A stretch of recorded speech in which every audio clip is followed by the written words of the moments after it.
dans la presse avec, comme chaque matin, Hélène Frade. Bonjour Hélène. Bonjour Damien. Ensemble, on va parler du Vatican. Regardez ces images en direct de Saint-Pierre de Rome, où les fidèles se rassemblent, où ils vont attendre dans les jours qui viennent ce fameux Habemus Papam. Et oui, parce qu'Hélène, à la une de la presse, il y a les préparatifs à Rome de ce conclave qui va élire le prochain souverain pontife, le successeur du pape François. Oui, figurez-vous Damien qu'avant même les funérailles du pape François, samedi, une phase de réflexion intense a débuté au Vatican, où le conclave devrait effectivement commencer dans moins d'une dizaine de jours, d'après la Croix. Le quotidien catholique évoque une expérience nouvelle pour l'immense majorité des 135 cardinaux électeurs venus du monde entier, dont 108 entreront d'ailleurs pour la première fois dans la magnifique chapelle Sixtine où se tiendra ce conclave. Le Figaro indique que la date de ce conclave devrait être annoncée dès aujourd'hui et pourrait se tenir dès le 5 mai. D'ici là, se tiennent ce qu'on appelle des congrégations générales, des réunions quotidiennes qui rassemblent à la fois des cardinaux électeurs et des cardinaux non électeurs et qui permettent à chacun d'exprimer sa vision de l'Église. Le Figaro explique que ces congrégations peuvent être déterminantes et que c'est d'ailleurs au cours de l'une d'entre elles, en 2013, que le cardinal Bergoglio aurait impressionné par son intervention, notamment en développant le concept des périphérie existentielle, qui devient par la suite un pilier essentiel de son pontificat. D'après le journal, ces congrégations seront même capitales cette année, car beaucoup de ces cardinaux électeurs ne se connaissent pas. 80% d'entre eux ont été désignés par le pape François, et pour plusieurs, depuis moins de 3 ans. Parmi eux, il y a d'ailleurs un Français, Monseigneur François Bustillo, cardinal depuis septembre 2023, évêque d'Ajaccio, est présenté par le journal Le Figaro comme papabile, c'est-à-dire susceptible de devenir le prochain pape. Il déclare dans le journal qu'il est important que ce prochain pape, en tout cas, sache faire l'unité de l'Église dans les différences, tout un programme. Voilà, le conclave n'a pas commencé, mais le nom du futur pape, lui, fait déjà l'objet de nombreux pronostics, bien sûr. Et d'après le New York Times, les vaticanistes, les spécialistes du Vatican affirment qu'il n'y a pas de favori unique et que plusieurs noms ont été cités. Parmi eux, Pier Battista Pizzaballa, cet homme que vous voyez ici, il a 60 ans, il était italien, il est actuellement le haut responsable du Vatican pour les affaires du Moyen-Orient. Il ferait partie des favoris, bien qu'il ne soit devenu cardinal qu'en 2023, lui aussi, son expérience dans l'une des zones de conflit les plus tendues au monde aurait contribué à le faire connaître.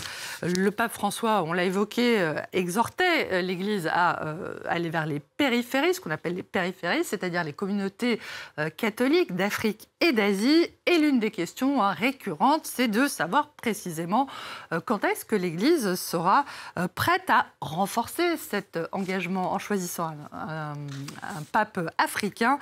Le New York Times qui rappelle que les catholiques représentent actuellement près de 18% de la population du continent africain et qu'il compte aujourd'hui plus de séminaristes que n'importe quelle autre région au monde, cite aussi le nom de cet homme, le cardinal Fridola Ambongo, archevêque de Kinshasa. Il le présente comme un pape du proche François, mais précise qu'il s'est aussi opposé au précédent pape sur sa décision de bénir les couples homosexuels en 2023. The Guardian, enfin, le quotidien britannique, évoque une intensification, je cite, du lobbying pour l'élection du prochain pape, dont le résultat se présente, je cite toujours, comme étant moins prévisible que jamais. À l'une de la presse également. Hélène, l'émotion ici en France après donc l'assassinat vendredi d'Aboubacar Cissé, fidèle de la mosquée de la Grande Combe dans le Var. L'auteur présumé s'est donc rendu à la police ces dernières heures en Italie. Oui, une marche blanche a été organisée hier dans la commune, ainsi qu'un rassemblement à Paris pour dénoncer, je cite, l'islamophobie.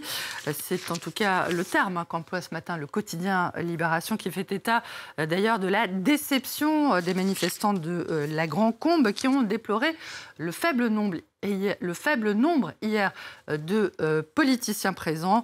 Et le journal dénonce de son côté la violence de cet assassinat. Une violence qui crée, selon Libé, un sentiment de peur légitime auprès de la communauté musulmane et qu'il faudra, je cite, garder à l'esprit comme un rappel qu'en France, en 2025, de plus en plus de citoyens, quelle que soit leur confession d'ailleurs, vont prier la peur au ventre. Également interrogés par le site d'info Mediapart, les manifestants de la Grand Combe expriment un sentiment de deux poids, deux mesures, entretenu selon eux à la fois par le gouvernement et certains médias, accusés d'attiser un climat de haine envers les musulmans. Si l'hypothèse d'un acte anti-musulman est effectivement privilégiée par les enquêteurs, ces derniers envisagent aussi d'autres pistes de travail, d'après Le Monde, qui précisent que le suspect avait exprimé, avant son passage à l'acte, mais également après sur les réseaux sociaux, son intention de devenir, je le cite, un tueur en série, sans préciser dans ses messages la religion de ses victimes. Allez, tout autre chose maintenant, Hélène, du foot. Le foot anglais qui voit rouge, puisque les Reds de Liverpool ont été sacrés hier. Ouais, après leur succès écrasant face à Tottenham, 5-1 à domicile, les Reds ont été sacrés champions d'Angleterre. Une victoire, vous le voyez, immortalisée par un selfie de l'attaquant égyptien Mohamed Salah, et qui un beau sourire à la une ce matin du Guardian, qui précise, Damien, qu'il s'agit du 20e titre de Liverpool, ce qui lui permet de rejoindre son rival de Manchester United au classement des clubs anglais les plus titrés du championnat. Une celebration, selon le Daily Star, auquel on décerne la palme du jeu de mots du jour. Pool and the Gang, Liverpool et son gang, comme dans Kool and the Gang, of course, it's fresh, exciting. Oui, bon, en attendant, ils n'ont pas remporté la Ligue des Champions. Merci beaucoup, Hélène, pour cette revue.